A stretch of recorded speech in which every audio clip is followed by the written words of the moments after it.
평범하고 지루한 기업의 지옥 같은 저녁 회식이 나의 악당 탄생 기원으로 돌변한 정확한 순간을 나는 알고 있다. 그건 강동석 대표가 내 부모님 집값보다 비싼 페르시아 양탄자 위에 20년 산 싱글몰트 위스키를 쏟았을 때가 아니었다. 마케팅 상무가 화장실 줄에 서서 커프스 버튼에 수상한 가루를 올려놓고 코로 흡입하려 했을 때도 아니었다. 문제는 코트였다. 항상 그놈의 코트가 문제다. 나는 강남 최고급 호텔 연회장의 새우타워 근처에 서서 베이지색 벽지와 동화되려 애쓰고 있었다. 김 빠진 지 1시간은 진한 탄산수를 홀짝거리면서 내 이름은 오수진, 45살이다. 천식 걸린 잔디깎기 같은 소리를 내는 낡은 현대 아반떼를 몬다. 그리고 여의도에 위치한 미래 다이내믹스에서 12년째 수석 재무 분석가로 일하고 있다. 거창한 직함이지만 쉽게 말해 나는 이 회사의 돈 청소부다. 높으신 분들이 법인카드로 포커판을 벌이며 어질러 놓은 난장판을 수습하는 사람. 나는 투명 인간이다. 회색 옷을 입고 질문을 받을 때만 입을 연다. 나는 회의실 화면에 띄워진 엑셀 스프레드시트 속에서만 존재한다. 하지만 오늘 밤은 우리의 온갖 삽질에도 불구하고 어쨌든 흑자를 냈습니다를 기념하는 연례 행사였고 참석은 의무였다. 그나저나 투명 인간이 제국을 벽돌 한 장 한 장 맨손으로 무너뜨리는 이야기에 관심이 있다면 구독 버튼 한번 시원하게 눌러주시길. 덕분에 전기세도 내고 카페인도 계속 수혈할 수 있으니까 감사합니다. 강 대표의 아내 한유라가 등장했다. 유라는 오직 보톡스와 아기만 이해하는 AI 알고리즘으로 3D 프린팅된 사람처럼 생겼다. 그녀는 강 대표보다 20살이나 어렸고 피부를 어찌나 팽팽하게 당겨놓았는지 재채기라도 하면 발목이 부러질 것 같았다. 그녀는 옷이라기보다는 관심 좀 가져주세요라고 외치는 비명에 가까운 드레스를 입고 비싼 향수 냄새와 도덕적 파산의 기운을 풍기며 연회장으로 미끄러져 들어왔다. 그녀가 나를 발견했다. 눈표범을 발견하는 것만큼 드문 일이지만 장엄하다기보단 우울한 순간이었다. 그녀가 나를 타겟으로 삼은 이유는 이사들의 부인들에게 넘어가기 전에 손가락을 풀 샌드백이 필요했기 때문이다. 그녀는 아첨꾼들을 캐르르 웃게 만들며 내 쪽으로 살랑살랑 다가왔다. 그녀는 나를 위아래로 훑어보더니 내 코트에 시선을 멈췄다. 물품 보관소가 꽉 차서 내 팔에 걸쳐둔 상태였다. 실용적인 짙은 쥐색 울 트렌치 코트. 5년 전 동묘 구제시장에서 단돈 15,000원을 주고 산 옷이었다. 단추 하나가 헐렁하고 오래된 헌책방 냄새가 희미하게 나는 내가 정말 아끼는 코트였다. 어머, 수진 씨. 재즈밴드의 색소폰 솔로 연주를 뚫고 나올 만큼 큰 목소리로 그녀가 교태를 부렸다. 아직도 그걸 입고 다녀요? 3년 전 크리스마스 파티 때도 그 끔찍한 걸 입은 걸 본 것 같은데. 연회장에 정적이 감돌았다. 부자들이 물속에서 피냄새를 맡았을 때 침묵이 퍼져나가는 속도는 놀라울 정도다. 내구성이 좋거든요. 나는 목소리를 평온하게 유지하며 대답했다. 내 맥박은 1도 뛰지 않았다. 나는 모욕을 주는데 도 같은 전문가들에게 단련된 몸이다. 그녀는 아마추어일 뿐이었다. 참 촌스럽기도 해라. 식기세척기 안에서 유리잔이 깨지는 듯한 소리를 내며 유라가 웃었다. 자기, 요즘 집에 돈이 좀 쪼들려? 그래서 못 바꾸는 거야? 새 거 살 돈 모으고 있어? 그녀는 상어가 먹이를 노리듯 미소를 지으며 몸을 기울였다. 내가 무너지기를 기다리면서 그녀는 내가 말을 더듬고 얼굴을 붉히고 내 존재 자체에 대해 사과하기를 원했다. 그것이 이 세계 사람들이 거래하는 화폐, 바로 굴욕이었다. 하지만 그녀는 내 주머니 속에 무엇이 들어있는지 몰랐다. 그녀의 남편이 혁신적인 비전이라며 인수한 핀테크 스타트업이 사실은 이 회사를 불타는 잿더미로 만들어버릴 출혈성 부채 덩어리라는 사실을 증명하는 레버리지. 보고서를 내가 바로 오늘 아침에 완성했다는 걸 그녀는 몰랐다. 강 대표가 에스코트걸과 노란하다 걸리거나 SNS에 인종차별적인 헛소리를 올려 주가가 폭락할 때마다 지난 10년 동안 내가 의결권 없는 B급 주식을 꾸준히 사모았다는 것도 몰랐다. 나는 그녀의 눈을 똑바로 쳐다봤다. 눈 깜빡임조차 없었다. 나는 그 침묵이 어색해질 때까지, 그녀의 입꼬리가 파르르 떨리기 시작할 때까지 가만히 두었다. 아니요, 유라 씨. 1미터쯤 떨어져 있던 CFO 최고 재무 책임자의 귀에 딱 들릴 만큼의 성량으로 내가 말했다. 코트 살 돈을 모으는 게 아닙니다. 이 회사를 살 돈을 모으는 중이죠. 순간 아무도 움직이지 않았다. 내가 수류탄 핀을 뽑아서 핑거푸드 테이블 위에 올려놓은 것 같았다. 그러자 유라가 웃음을 터뜨렸다. 크고 필사적인 당나귀 우는 소리 같은 웃음이었다. 어머, 웃겨라. 여보, 들었어? 계산기가 자기가 자본가인 줄 아나 봐. 어머, 수진 씨 너무 귀엽다. 절대 변하지 마. 알았지? 그녀는 눈을 뒤집고는 차갑게 죽은 생선 같은 손으로 내 팔을 토닥이고 뒤돌아섰다. 자신의 관객들도 함께 끌고 가면서 그들도 따라 웃었다. 여왕벌이 웃으면 쏘이지 않기 위해 따라 웃는 법이니까. 나는 그녀가 걸어가는 모습을 지켜보았다. 강 대표가 잔을 다시 채우는 모습도 보았다. 그의 손이 미세하게 떨리고 있었다. 지난 3번의 이사회에서 내가 눈치챘던 바로 그 떨림이었다. 영업 상무가 땀을 뻘뻘 흘리며 스마트폰을 확인하는 것도 보였다. 아마도 3시간 전에 내가 작성한 3분기 예상 실적은 완전히 조작되었다는 내용의 내부 기밀 문서를 읽고 있겠지. 그들은 내 말을 농담이라고 생각했다. 사무실의 낡은 가구가 삐걱거리는 소리를 냈다고 생각했다. 나는 코트를 입었다. 턱 끝까지 단추를 채웠다. 마치 갑옷을 입은 것 같았다. 발레 파킹된 페라리와 테슬라들을 지나 호텔을 빠져나와 내 아반떼에 올라탔다. 운전대를 꽉 쥔 채 잠시 앉아 있었다. 공포가 아니라 기대감으로 손마디가 하얘졌다. 나는 조수석 글러브 박스를 열어 대포폰 하나를 꺼냈다. 번호는 딱 하나 저장되어 있었다. 7년 전 강 대표에게 등 뒤에서 칼을 맞고 쫓겨난 공동창업자 최만식 회장의 번호였다. 최 회장은 배당 수익률이 없어 휴지 조각이나 다름없는 의결권 상실 주식을 아직 쥐고 있었다. 하지만 그 주식엔 단 하나의 기능이 남아 있었다. 바로 회사가 재무적 위기에 처했을 경우 이사회 의결권을 부활시킬 수 있는 권리였다. 그리고 나는 지금 대공황은 가벼운 시장 조정으로 보일 만큼 거대한 재무 위기를 직접 조작할 참이었다. 게임 시작이야, 한유라. 텅 빈 차 안에서 나는 속삭였다. 그 드레스 환불 영수증은 꼭 챙겨놨길 바라. 다음 날 아침 사무실은 꼬마 아이가 개미굴을 걷어찬 직후처럼 광기 어린 에너지가 들끓고 있었다. 나는 평소와 다름없이 오전 7시 55분에 출근했다. 출입카드를 찍자고 하는 기계음만이 유일한 아침 인사였다.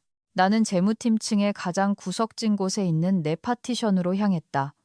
임원들은 우리 구역을 4.15 격리수용소라고 불렀다. 실내 퍼팅 연습을 할 때 일하는 직원들의 얼굴을 보지 않아도 되도록 진짜로 일하는 사람들을 처박아 둔 곳이었다. 내 책상은 서류 더미로 쌓인 요새와 같았고 모니터 3대 그리고 자산이라는 이름표를 붙인 반쯤 죽어가는 다육식물이 놓여 있었다. 자리에 앉아 단말기를 켜고 편의점에서 사온 미지근한 싸구려 커피를 한 모금 마셨다.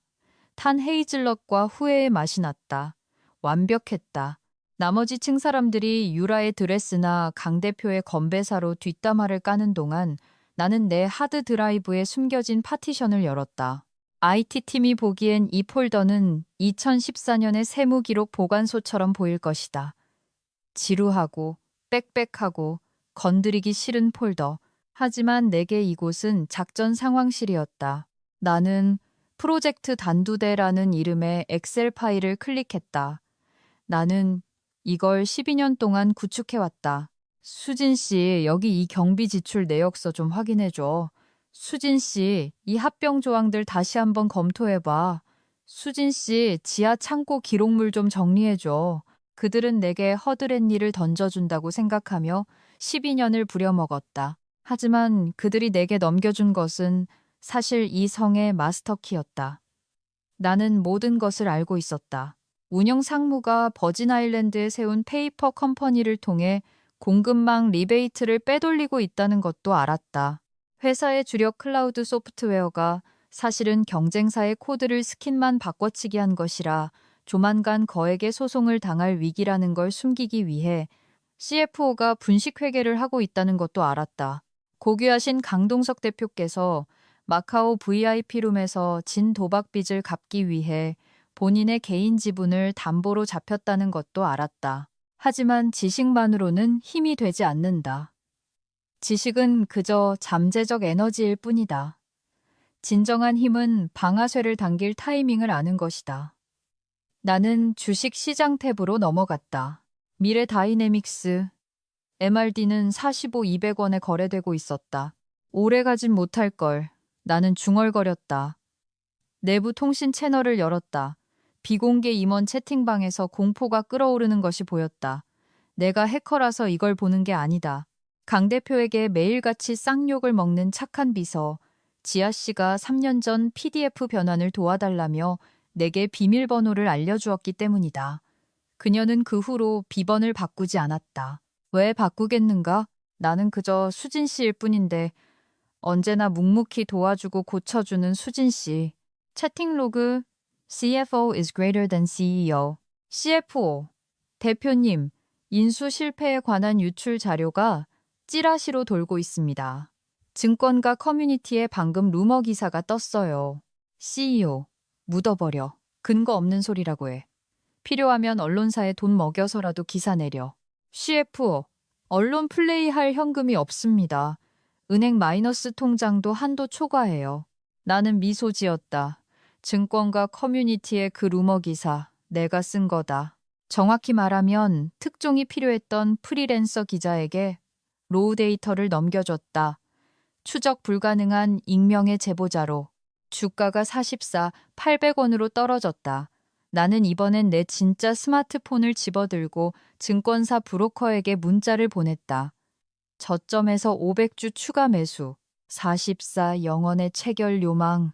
수진 선배님, 내가 고개를 번쩍 들었다. 주니어 애널리스트 이민준 사원이었다. 24살의 민준은 너무 파란색인 정장을 입고 다니며 코인 투자를 자신의 정체성이라 믿는 애였다. 네, 민준 씨.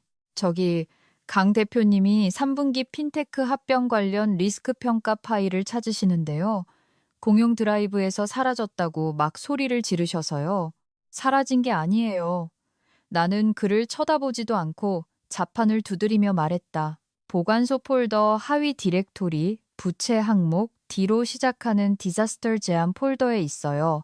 민준이 붕어처럼 입을 뻐끔거리며 눈을 껌벅였다. 네, 감사합니다. 선배님은 가끔 진짜 이상해요. 효율적인 거죠, 민준 씨. 가보세요. 그는 도망치듯 달려갔다. 나는 그의 뒷모습을 지켜봤다.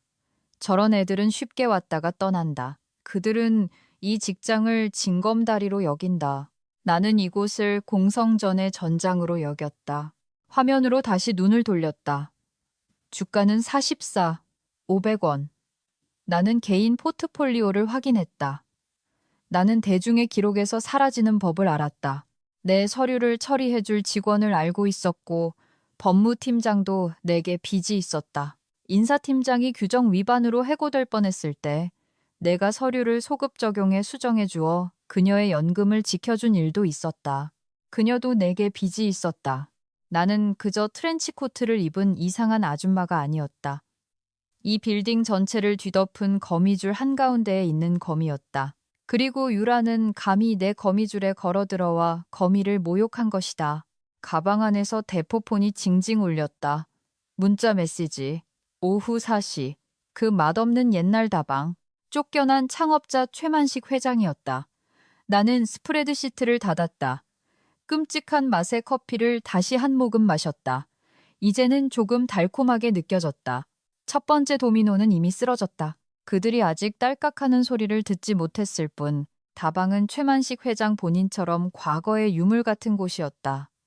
젠트리피케이션조차 냄새만 맡고 지나쳐버린 구도심 골목에 위치한 먼지와 한약재 냄새가 나는 곳. 완벽했다. 번지르르한 임원들은 절대 오지 않을 곳. 이비타 에비타가 무슨 뜻인지 아는 사람이라면 이런 곳에서 쌍화탕이나 옛날 과자를 먹다 들킬 일은 없었다. 최 회장은 마법사가 가운을 벗고 트위드 재킷을 입은 듯한 모습으로 맨 구석 칸막이 자리에 앉아 있었다. 그는 70대에 헝클어진 백발을 하고 있었고 눈빛은 날카롭고 화가 나 있었으며 놀랍도록 맑았다. 그는 종이로 된 신문을 읽고 있었다. 진짜 실물 신문 말이다. 나는 코트를 벗지 않은 채 그의 맞은편에 미끄러져 들어갔다. 오, 수진. 그는 고개도 들지 않고 툭 던졌다. 피곤해 보이는군. 산이라도 짊어지고 온 사람 같아. 그냥 회사 하나 정도요, 회장님. 나는 종업원에게 쌍화탕 대신 블랙커피를 주문하는 손짓을 하며 말했다. 은퇴 생활은 어떠세요? 지루해. 골프는 좋은 산책을 망치는 짓거리일 뿐이고 손주놈들은 돈 필요할 때만 연락하지. 그가 신문을 접고 나를 쳐다봤다. 우리가 왜 여기서 만난 거지? 5년 동안 연락 한 번 없었잖아.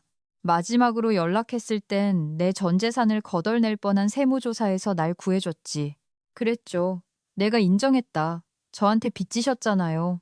알아. 그래서 오늘 그 빚을 청구하려고 온 건가? 청구하려는 게 아닙니다. 나는 몸을 앞으로 기울이며 목소리를 낮췄다.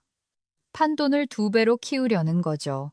나는 가방에서 서류 봉투를 꺼내 끈적거리는 테이블 위로 슥 밀어주었다. 최 회장이 봉투를 열었다. 그의 눈이 페이지들을 훑어내려갔다. 내부 메모, 분식회계 데이터, 레버리지 보고서, 그리고 강 대표의 해외 페이퍼 컴퍼니, 계좌 내역 사진들까지. 그의 눈썹이 치솟았다. 맙소사 수진 씨. 이건 사망진단서잖아. 파산 예고장이죠. 내가 정정했다. 강동석이 미래 다이내믹스를 땅바닥에 처박았습니다. 자산을 다 빼먹고 빚을 부풀리고 핵심 인재들을 다 내쫓았어요. 주가는 곤두박질 칠 겁니다. 한 달 안에 동전주가 될 거예요. 최 회장이 코웃음을 쳤다. 잘 됐군. 불타버리라지. 그 자식이 잿더미에 질식해버렸으면 좋겠어. 안 됩니다. 내가 날카롭게 말했다. 우리가 회사를 불타게 내버려둬선 안 돼요. 그 자식만 불태워야죠. 이 회사는 뼈대가 튼튼해요, 회장님. 진짜 일하는 직원들, 격리 수용소에 있는 애들, 엔지니어들, 지원팀. 다들 좋은 사람들이에요. 강동석이 요트를 한 대 더 사겠다고 그 사람들의 생계가 날아가선 안 됩니다. 최 회장이 나를 쳐다봤다. 아주 빤히 쳐다보았다. 그래서 작전이 뭔가? 나보고 집단 소송이라도 참여하라는 건가? 회장님의 지분을 원합니다. 그가 건조하고 거친 소리로 웃었다. 내 지분? 내 주식은 휴지 조각이야, 수진 씨. C급 창업자 주식. 회사가 3분기 연속으로 배당금을 미지급하지 않는 이상 의결권이 없어. 그리고 강동석 그놈은 배당금을 주려고 빚을 내서라도 미지급 사태를 막는 놈이고. 4페이지를 보세요. 내가 말했다. 그가 페이지를 넘겼다. 그는 읽었다. 그리고 멈칫했다. 다시 읽었다. 이 자식이 우선주 신탁 배당금 지급을 누락했어. 어제부로 미지급 처리됐죠. 내가 말했다. 강 대표는 사모님 연회장 드레스랑 다이아몬드 목걸이 사주시느라 너무 바쁘셨거든요. 운영 계좌에서 이체하라고 결제는 냈는데 유동성 위기 때문에 은행에서 지급을 정지시켰습니다. 배당금 지급이 부도난 겁니다. 그렇다면 수진 씨, 어젯밤 자정을 기점으로 C급 주식의 제한이 풀렸다는 뜻인가? 내 주식의 의결권이 다시 살아났어. 최 회장은 서류를 뚫어지라 쳐다봤다. 그의 손이 떨리기 시작했다. 그 자식도 아나? 아니요. 예전 이메일 주소로 통지서가 발송됐거든요. 회장님이 절대 확인 안 하시는 그 계정 말입니다. 제가 아직 모니터링하고 있는 그 계정요. 최 회장의 얼굴에 느릿하고도 무시무시한 미소가 번졌다. 어둠 속에서 7년 동안 칼을 갈며 기다려온 남자의 미소였다. 얼마면 되나? 그가 물었다. 전 수백억이 없습니다, 회장님. 제 연봉 아시잖아요. 하지만 제 전 재산, 퇴직금, 적금, 전세 보증금 다 뺄 수 있습니다. 어제 종가 기준으로 시장가에 전부 사드리겠습니다. 나를 매수하겠다는 건가? 아니요. 의결권을 제게 위임해 주십시오. 제가 그놈의 대가리에 총을 쏠 수 있게 제게 총을 쥐어달라는 겁니다. 최 회장은 의자에 기대어 잿빛거리를 창밖으로 내다보았다. 자넨 지금 모든 걸 걸고 있어. 수진 씨. 만약 실패하면 강동석이 자네를 해고할 거야. 업계에서 매장당할 거고 다신 여의도 금융권에서 일하지 못할 거네. 제 나이 45입니다, 회장님. 원룸 전세에 살고 있고 어제는 사장 부인한테 코트 살 돈 모으고 있냐는 조롱을 들었죠. 저는 더 이상 잃을 인생이 없습니다. 끝내야 할 일만 남았을 뿐. 그가 다시 나를 돌아보았다. 그의 눈에 서려 있던 분노가 존경심 비슷한 것으로 누그러졌다. 자넨 적군이 아니었군. 그가 중얼거렸다. 저는 리셋 버튼입니다. 나는 그의 재킷 안주머니로 손을 뻗어 만년필을 꺼내며 말했다. 그는 서류맨 뒷장에 있는 위임장에 서명했다. 단 한치의 망설임도 없었다. 가져가. 그가 서류 봉투를 다시 내 쪽으로 밀어주며 말했다. 전부 자네 거야. 하지만 하나만 약속해. 뭡니까? 그놈의 목을 칠 때 도끼날을 간 사람이 바로 나라는 걸 꼭 전해주게. 그것보다 더 좋은 걸 해드리죠.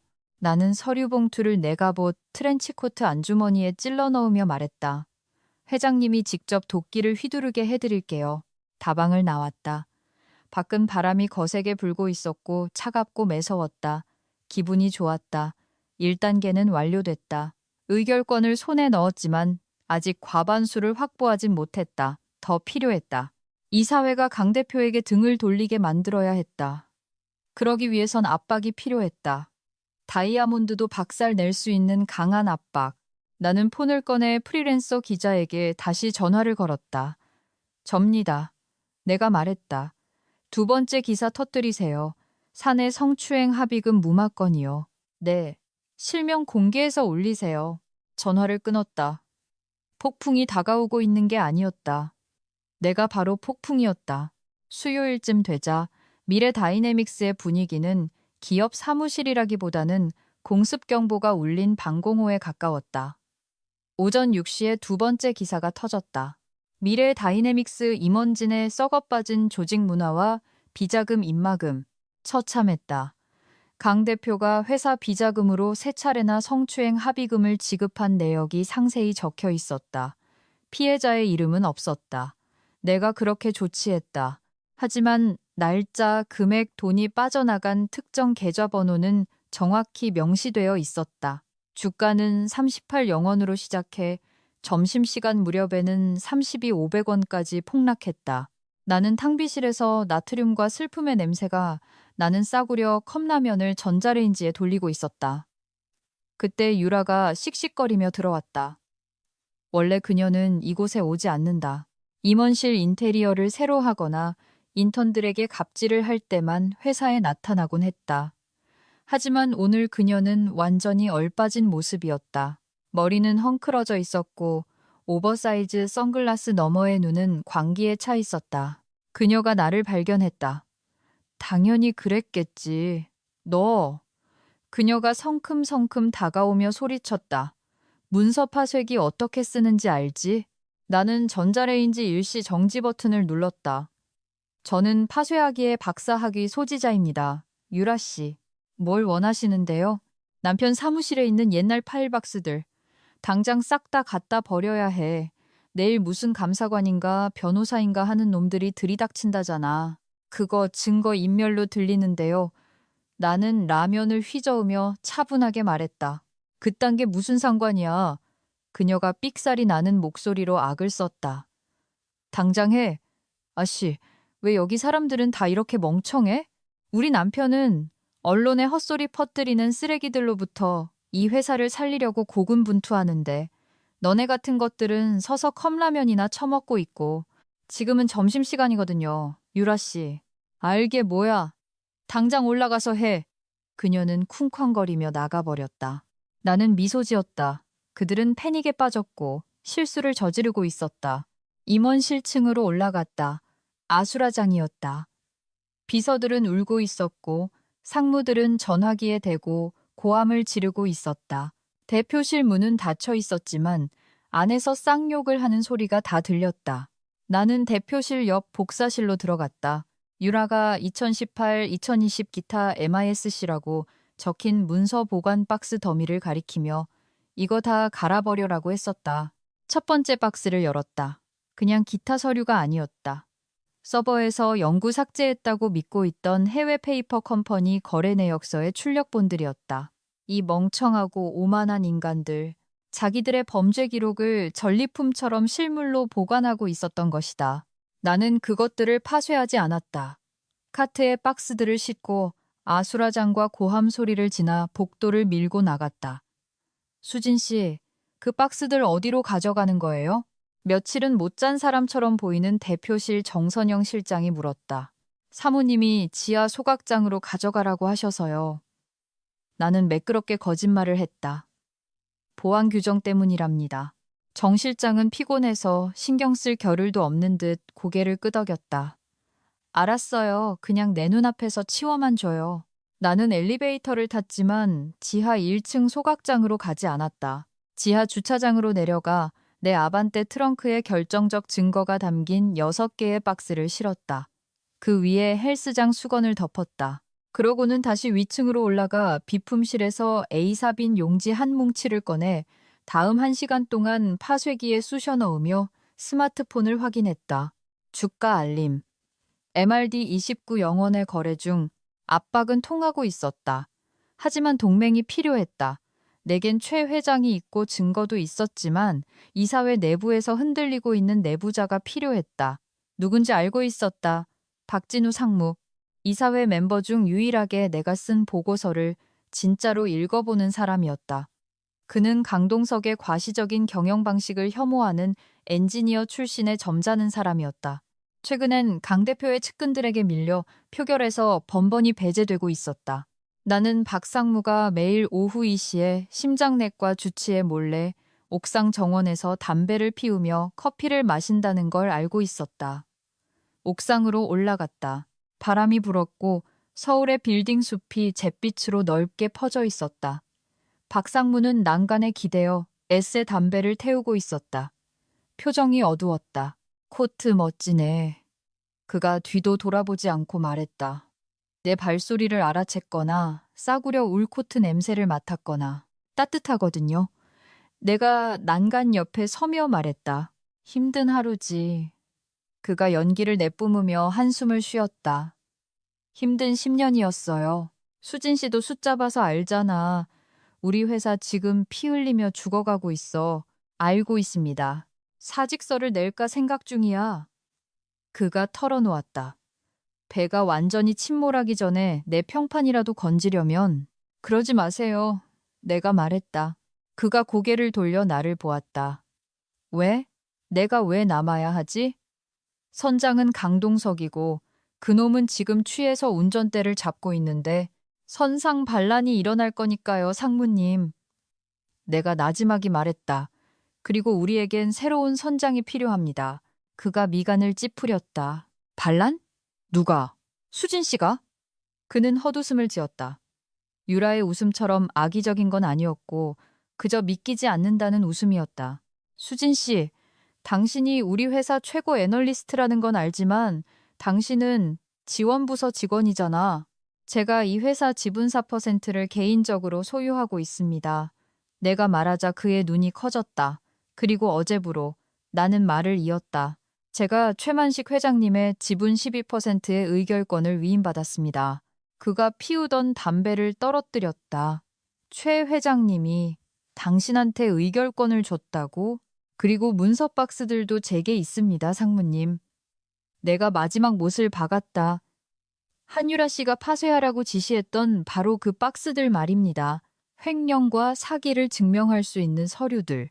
지금 제 차 트렁크에 있습니다. 박 상무는 나를 빤히 바라보았다. 내 얼굴, 내 싸구려 코트, 내 차분한 손. 그는 그 이면에 숨겨진 강철을 보았다. 원하는 게 뭡니까? 그의 목소리가 낮아졌다. 대표이사 불신임 투표를 발의해 주세요. 금요일 긴급 이사회에서요. 당신은 이사회 멤버가 아니니 발의할 수 없지. 네, 내가 말했다. 하지만 상무님은 할 수 있잖아요. 판을 깔아주시면 총알은 제가 되겠습니다. 그는 다시 도심의 스카이라인을 바라보았다. 마치 몇 년 만에 처음으로 자유의 공기를 맛보는 사람처럼 길게 심호흡을 했다. 금요일, 그가 말했다. 이 짓을 벌였다가 만약 빗나가기라도 하면 그놈은 우리 둘 다 죽일 거야. 그놈은 이미 죽은 목숨입니다, 상무님. 자기가 걸어다니는 시체라는 걸 모를 뿐이죠. 박상무가 고개를 끄덕였다. 좋아. 오후 5시에 이사회 소집 통지서를 돌리겠소. 나는 엘리베이터로 걸어갔다. 심장이 갈비뼈를 세차게 때렸다. 새장 안에서 날뛰는 새 같았다. 하지만 내 얼굴은, 내 표정은 돌처럼 차가웠다. 나는 그들을 모두 끌어내릴 것이다. 15,000원짜리 코트를 입고서 말이다. 목요일은 독사구덩이 위를 걷는 외줄타기였다. 박상무가 긴급 이사회 소집 통지서를 발송했다. 제목은 단순히 리더십 및 전략적 방향성 재검토였다. 기업의 언어로 번역하자면 총사령 대기바람이라는 뜻이었다. 강 대표는 극대노했다. 엘리베이터 로비까지 그의 목소리가 들렸다. 그는 전화기에 대고 박상무에게 쌍욕을 퍼붓고 있었다. 대리석 복도를 타고 고함이 울려 퍼졌다. 이 배신자 새끼야. 내가 널 그 자리에 앉혀줬는데 네가 날 내쫓을 수 있을 것 같아? 이 사회는 내 구역이야. 나는 고개를 숙인 채 파티션으로 숨어들었다. 납작 엎드려야 했다. 내겐 위임장과 증거가 있었다. 하지만 이 모든 걸 기획한 자가 나라는 걸 그들이 눈치채고 이사회 전에 나를 막을 방법을 찾는다면 건물 출입을 통제하고 무단 침입으로 해고하고 날 고소해서 파멸시킬 것이다. 나는 안전했다. 10시 30분까지는 투명 인간이었다. 내 책상 위로 그림자가 드리워졌다. 고개를 들었다. 법무팀장 김도훈 변호사였다. 쓰리피스 정장을 입은 상어 같은 놈. 그는 강 대표의 해결사였다. 뒷수습을 위해 항상 구덩이를 파는 놈이었기에 시체가 어디 묻혀 있는지 가장 잘 아는 인간이었다. 수진 씨, 부드럽지만 서늘한 목소리로 그가 말했다. 잠깐 시간 좀 내지. 위가 발끝까지 뚝 떨어지는 기분이었다. 네, 김 변호사님. 무슨 일이시죠? 그는 내 책상 모서리에 걸터 앉아 내 개인 공간을 침범했다. 내 스테이플러를 집어들고는 살인 흉기라도 되는 양 이리저리 살폈다. 우리가 서버 로그를 좀 감사하고 있거든. 그가 무심한 척 말했다. 언론사에 기밀을 유출한 소스를 찾으려고 말이야. 당연히 그러셔야죠. 나는 엑셀에 아무 의미 없는 수식을 타자치며 대답했다. 손을 멈추지 않으려 애썼다. 근데 수진 씨 단말기에서 재밌는 트래픽이 발견됐어. 그가 말했다. 대용량 데이터 전송, 암호화된 파일, 몇 년 동안 아무도 안 건드리던 보관소 아카이브 접속 기록까지. 나는 타이핑을 멈췄다. 3분기 대차 대조표 맞추려고 과거 기록을 감사 중이었습니다. 대표님이 지시하셨거든요. 그래? 김 변호사가 웃었다. 눈은 전혀 웃고 있지 않았다. 내가 대표님한테 확인해 봤는데 수진 씨한테 그런 지시 내린 적 없다던데. 파티션 안에 공기가 희박해졌다. 제가 착각했나 보네요. 나는 목소리가 떨리지 않게 애쓰며 말했다. 작업 지시서 보여드릴까요? 개수작 부리지 마, 오수진. 그가 몸을 숙이며 뱀처럼 휘씻거렸다. 네가 무슨 꿍꿍이를 꾸미는지 다 알아.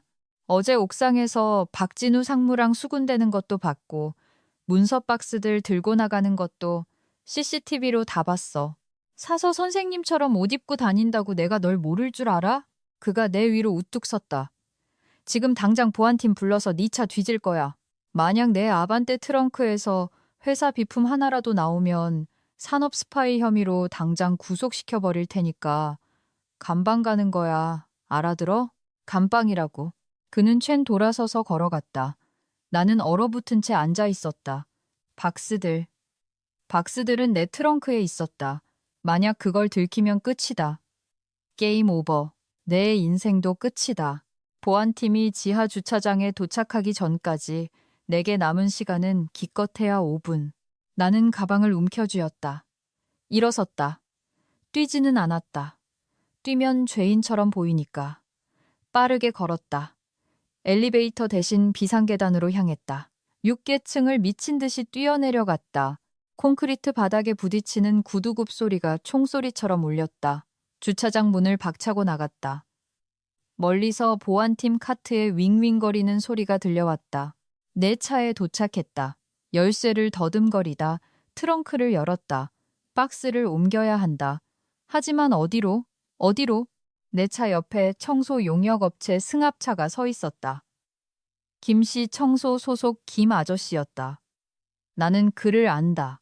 작년에 인사팀이 실수로 아저씨의 급여 공제를 잘못 처리했을 때 내가 고쳐준 적이 있는 좋은 분이었다. 승합차 뒷문이 열려 있었다. 아저씨는 보이지 않았다. 아마 휴게실에 계시겠지. 나는 두 상자씩 박스를 움켜쥐었다. 승합차 뒷칸으로 박스를 던져놓고 더러운 대걸레 대가리와 쓰레기 봉투 아래에 파묻었다. 한 박스, 두 박스. 보안팀 카트 소리가 점점 커졌다. 번쩍이는 경광등 불빛이 벽에 반사되는 것이 보였다. 세 박스, 네 박스. 땀이 비 오듯 쏟아졌고 손이 덜덜 떨렸다. 다섯, 여섯 박스. 보안팀 카트가 코너를 도는 순간 나는 승합차 뒷문을 쾅 닫았다. 나는 내 차에 기대어 숨을 헐떡이며 마치 폰을 찾는 척 연기했다. 보안 요원 2명이 카트에서 내렸다. 김 변호사도 함께였다. 열어. 김 변호사가 지저댔다. 트렁크를 열었다. 텅 비어 있었다. 스페어 타이어 1개, 점프 케이블, 굴러다니는 올리브영 영수증 1장이 전부였다. 김 변호사가 텅 빈 트렁크를 뚫어지라 쳐다봤다. 얼굴이 불그락푸르락해졌다. 어딨어? 그가 소리쳤다. 네가 가져간 거 다 알아. 뭘 말하는 건지 모르겠는데요, 변호사님. 나는 마침내 평정을 되찾은 목소리로 말했다. 제 헬스복이요? 그가 내 차 타이어를 걷어찼다. 너 지금 위험한 게임을 하고 있는 거야, 오수진. 뒤통수 조심해. 그는 씩씩거리며 돌아갔고 어리둥절한 표정의 보안 요원들이 그 뒤를 따랐다. 그들이 완전히 사라질 때까지 기다렸다. 그러곤 차에 기대어 스르르 주저앉았다. 차가운 콘크리트 바닥에 앉아 두 손에 얼굴을 파묻었다. 너무 아찔했다. 김 아저씨에게 문자를 보냈다. 아저씨, 제가 실수로 제 개인 박스들을 아저씨 차에 뒀어요. 오늘 밤에 아저씨 댁에 안전하게 좀 보관해 주실 수 있나요? 내일 가지러 갈게요. 사례금 50만 원 드릴게요. 1초 만에 답장이 왔다. 문제 없어, 수진 씨. 내 연말정산 구해줬잖아. 내가 지켜줄게. 나는 눈을 감았다. 게임은 아직 끝나지 않았다. 이제 그들은 내가 플레이어라는 걸 안다. 오늘 밤 편지를 보내야 한다. 이사회 의장에게 보내는 최후 통첩을. 나는 다시 위층으로 올라갔다.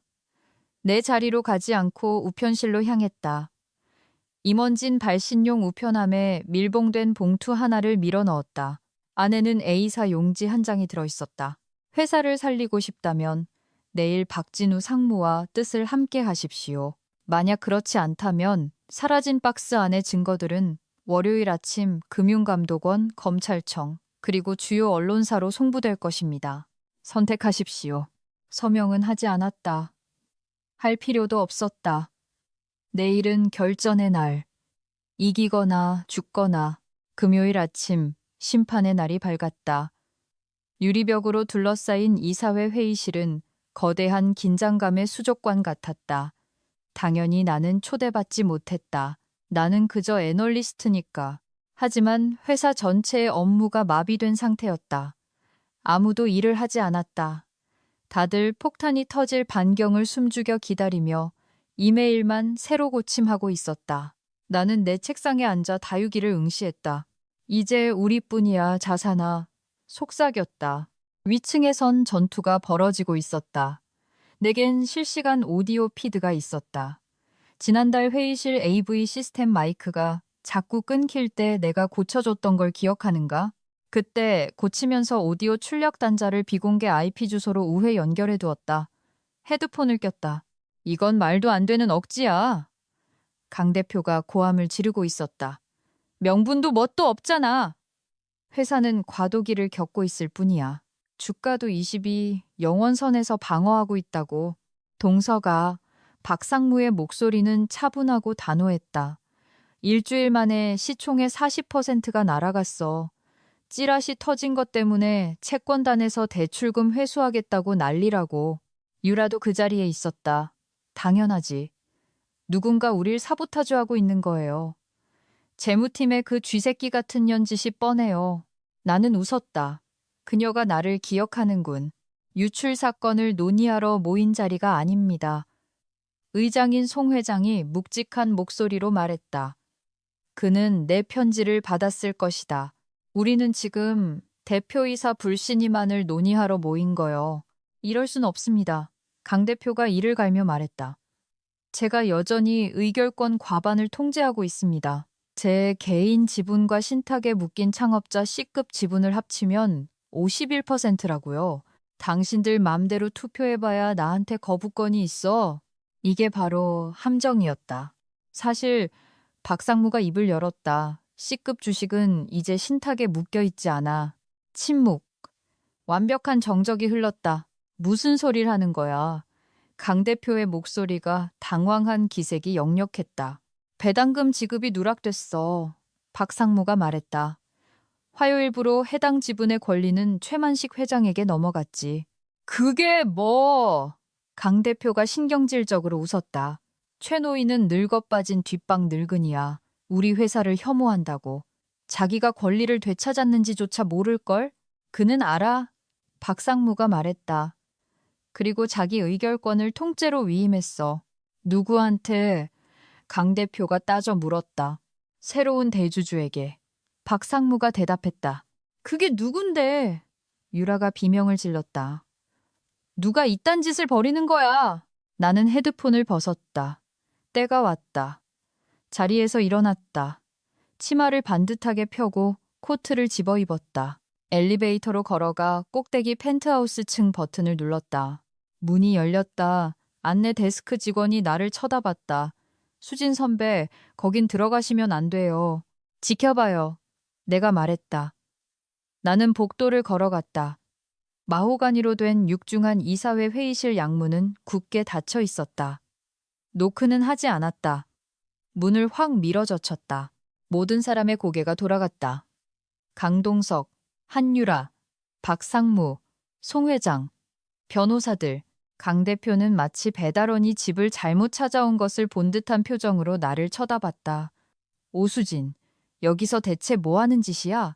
당장 나가. 회의 중이잖아. 유라가 의자에서 벌떡 일어났고 얼굴이 흉측하게 일그러졌다. 세상에, 지금 월급 올려달라고 여기까지 쳐들어온 거야? 눈치 좀 챙겨 자기야. 나는 그들을 쳐다보지 않았다. 강 대표 맞은편 테이블 끝에 놓인 빈 상석을 향해 걸어갔다. 에어컨 돌아가는 소리만 들릴 정도로 방 안은 고요했다. 나는 의자를 빼고 자리에 앉았다. 의결권을 누가 위임받았냐고 물으셨죠. 나는 차갑고 명료한 목소리로 말했다. 코트 주머니에 손을 넣어 최 회장이 서명한 위임장을 꺼냈다. 고급 원목 테이블 위로 서류를 슥 밀어 송 회장 바로 앞에 정확히 멈추게 했다. 제가 받았습니다. 강 대표의 얼굴이 A사 용지처럼 새하얗게 질렸다. 넌 그냥 일개 애널리스트잖아. 연봉 7천만 원짜리 주제에. 그리고 저는 그중 40%를 투자하죠. 내가 말했다. 복리의 마법은 무서운 법입니다. 저도 마찬가지고요. 유라가 헉하고 숨을 들이켰다. 너, 이 쥐새끼, 이거 훔쳤지. 합법적으로, 정당하게 샀습니다. 내가 정정했다. 사모님이 직원들 연금펀드 빼돌려서 산 그 빌어먹을 요트랑은 다르게요. 송 회장이 서류를 살폈다. 그는 나를 쳐다보고 강 대표를 쳐다봤다. 유효한 서류입니다. 송 회장이 선언했다. 오수진 씨가 지분을 보유하고 있습니다. 발언권도 그녀에게 있습니다. 나는 테이블 위에서 깍지를 꼈다. 강 대표를 똑바로 쳐다봤다. 시작할까요? 방안이 폭발했다. 강 대표가 주먹으로 테이블을 내리쳤다. 이건 미친 짓이야. 보안팀 불러서 저 여자 당장 끌어내. 당신이 보안팀을 부른다면 내가 차분하게 말했다. 오히려 그들이 당신을 끌어내게 만들 겁니다. 저는 현재 16%의 의결권을 쥐고 있습니다. 박상무님이 4%, 나머지 이사진이 31%를 가지고 있죠. 합치면 51%, 우리가 과반수입니다. 강 대표가 이사회 멤버들을 둘러보았다. 자신이 수년간 괴롭히고 무시하고 또 주머니를 불려주었던 사람들을 보았다. 충성심을 찾으려는 눈빛이었지만 아무것도 없었다. 그들은 태블릿으로 현재 폭락 중인 주가만을 쳐다보고 있었다. 그들은 오직 자신의 생존만을 고민하고 있었다. 내깎게 회사를 운영할 수 있을 것 같아? 유라가 잘 관리된 네일아트를 한 손가락으로 나를 가리키며 악을 썼다. 넌 아무것도 아닌 년이야. 동묘 구제시장에서 주워온 넝마 같은 코트나 입고 다니는 주제에 리더십의 리을자도 모르는 년이. 우리 회사의 부채 비율이 400%라는 건 알죠. 나는 머릿속에 있는 숫자들을 외우며 말했다. 월간 고객 이탈률이 15%에 달한다는 것도 압니다. 그리고 유라 씨 오빠가 운영하는 페이퍼 컨설팅 업체에 매주 2천만 원씩 꼬박꼬박 컨설팅 비용으로 증발하고 있다는 사실도 아주 잘 압니다.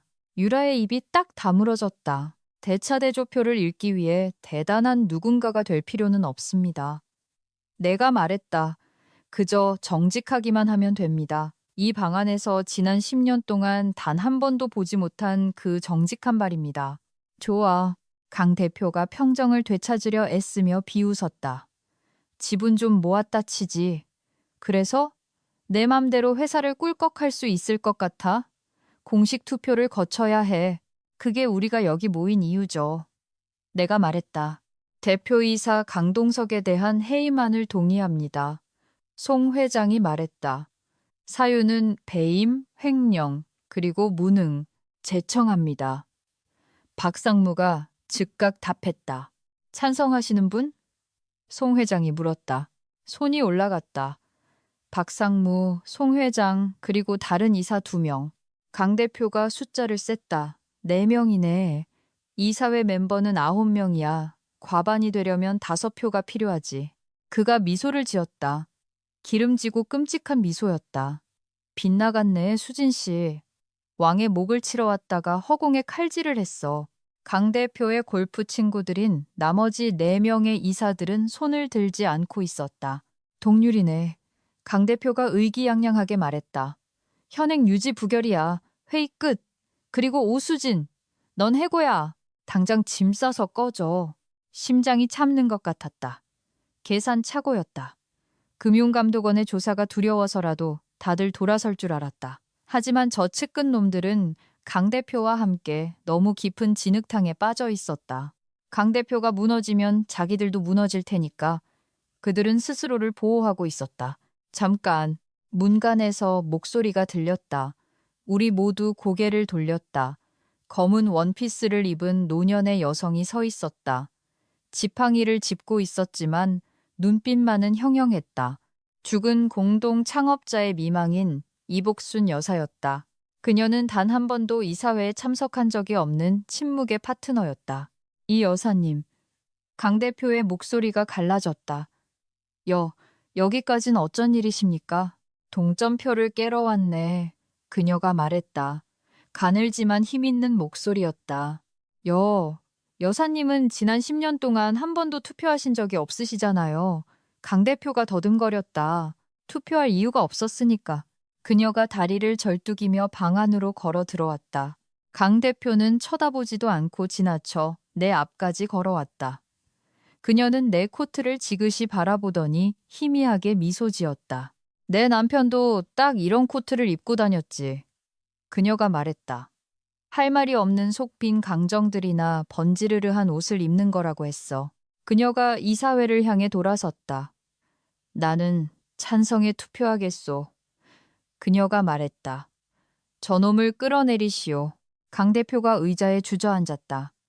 앉았다기보다는 무너져 내린 것에 가까웠다.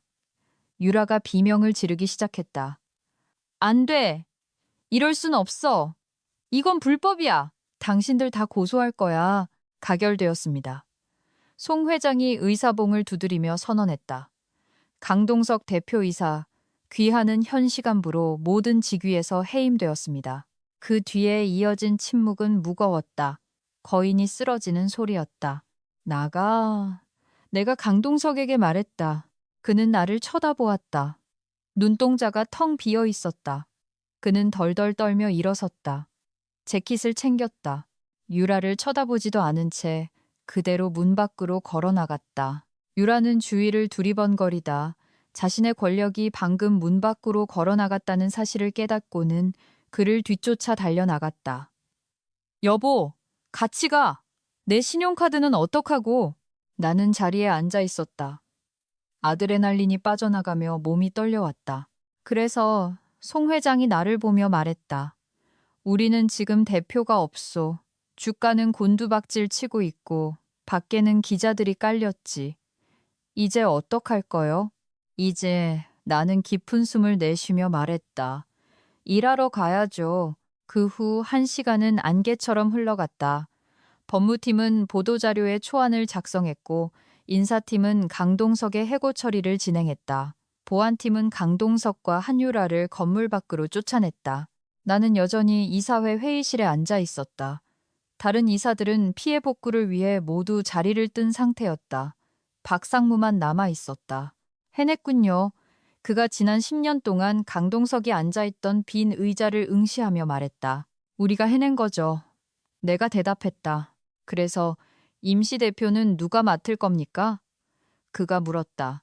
송 회장님은 연세가 너무 많으시고 나는 기술 쪽이라 경영엔 문외한입니다. 숫자를 꿰뚫어보는 사람이 필요해요.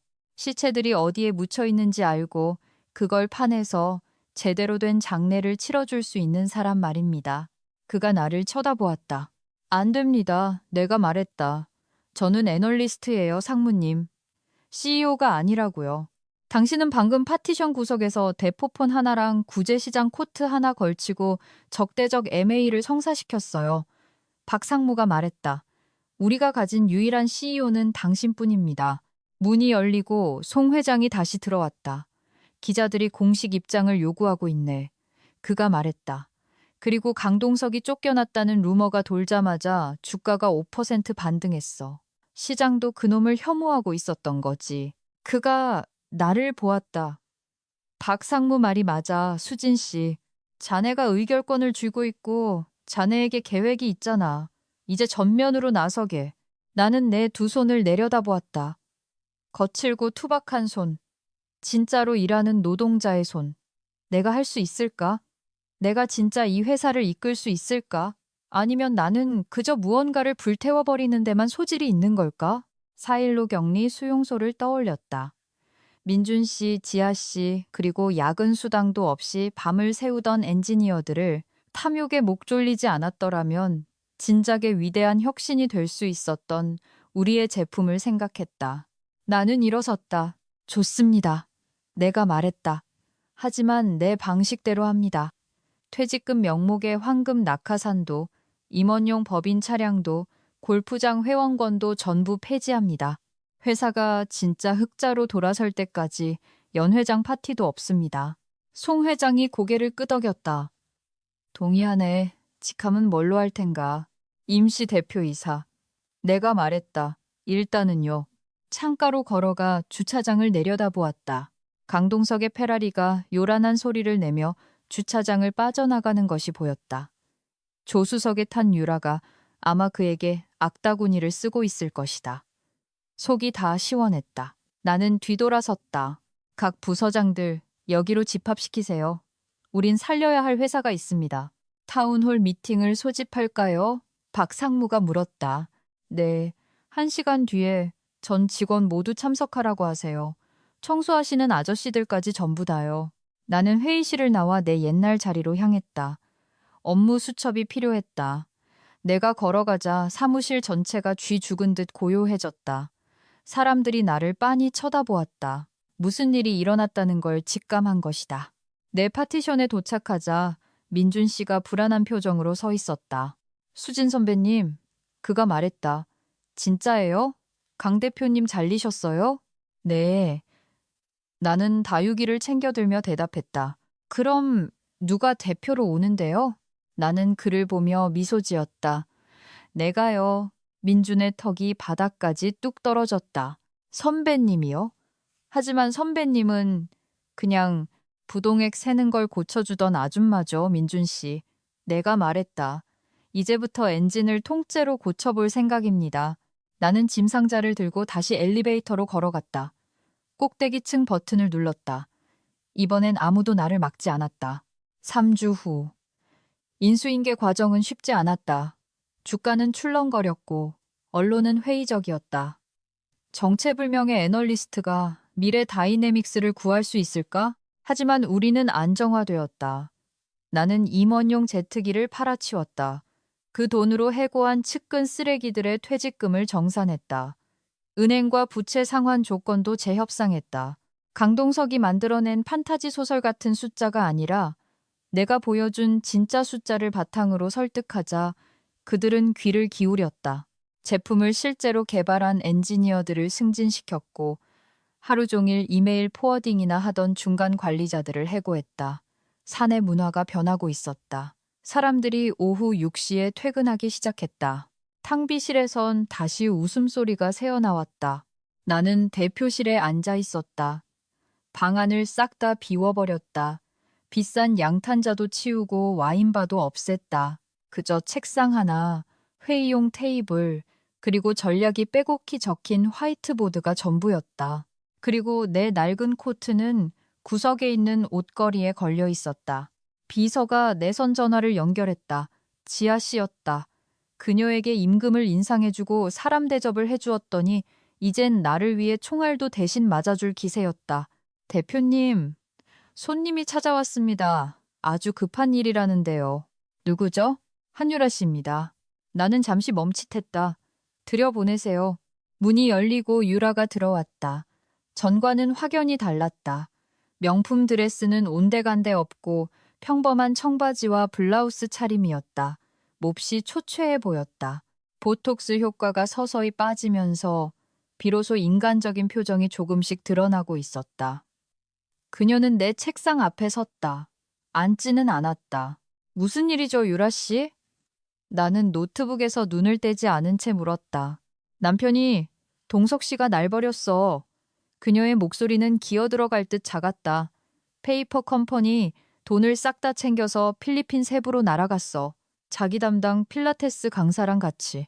나한텐 땡전 한 푼 안 남기고 강남 아파트는 압류 들어갔을 거고요. 법인카드들은 다 정지시켰지. 그녀가 내 말을 잘랐다. 나 일자리가 필요해. 그녀가 말했다. 나는 그제야 고개를 들었다. 뭐라고요? 일자리가 필요하다고. 그녀가 다시 말하며 눈물을 글썽였다. 나 마케팅 전공했어. 10년 동안 써먹진 않았지만 일할 수 있어. 제발 나 돈이 필요해. 나는 그녀를 쳐다보았다. 내 코트를 조롱했던 여자.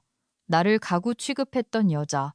내 안에 옹졸한 자아가 비웃으며 가서 맥도날드에나 지원하라고 말하라고 부추겼다. 그녀가 나를 짓밟으려 했던 것처럼 그녀를 철저히 짓밟아 버리라고. 하지만 그건 강동석이나 할 짓이었다. 과거의 미래 다이내믹스나 할 짓이었다. 나는 강동석이 아니었다. 자리가 하나 있긴 합니다. 내가 말했다. 주니어 마케팅 어시스턴트. 신입 계약직 직급입니다. 연봉은 최저시급 적용해서 3천만 원 정도 될 거고요. 유라가 움찔했다. 그건 알바생 시급이잖아. 그게 시작입니다. 내가 말했다. 이민준 팀장 밑에서 일하게 될 겁니다. 허드렛 일을 하겠죠. 커피도 타오고 당신은 투명 인간이 될 겁니다. 그녀는 마른 침을 삼켰다. 바닥을 내려다보았다. 그러고는 다시 나를 보았다. 할게. 좋습니다. 내가 말했다. 월요일부터 출근하세요. 그리고 유라 씨. 응? 남의 코트 가지고 함부로 평가하지 마십시오. 그 코트를 누가 입고 있을지 모르는 일이니까요. 그녀는 수치심에 볼이 붉어진 채 고개를 끄덕이고는 걸어 나갔다. 나는 그녀의 뒷모습을 지켜보았다. 자리에서 일어나 옷걸이로 다가갔다. 내 트렌치 코트에 거친 울 촉감을 쓰다듬었다. 이건 그냥 코트가 아니다. 내가 어디서 왔는지, 무엇이 진짜 중요한지 잊지 않게 해주는 일깨움이다. 코트를 걸쳐 입었다. 1시간 뒤에 기관 투자자들과의 미팅이 있다. 대표실을 나와 지하실을 지나 다 함께 협력하며 바쁘게 돌아가는 층을 가로질러 걸어갔다. 나는 미소 지었다. 회사는 안전해졌다. 괴물은 사라졌다. 그리고 투명 인간은 드디어 세상의 빛을 보았다. 치열했던 낡은 사무실의 전설적인 직장인 여러분, 끝까지 읽어주셔서 감사합니다. 이런 통쾌한 사이다. 역전극이 계속될 수 있도록 구독 버튼 시원하게 눌러주세요. 여러분의 전 직장 악덕 상사가 로퍼를 덜덜 떨고 있을지도 모릅니다.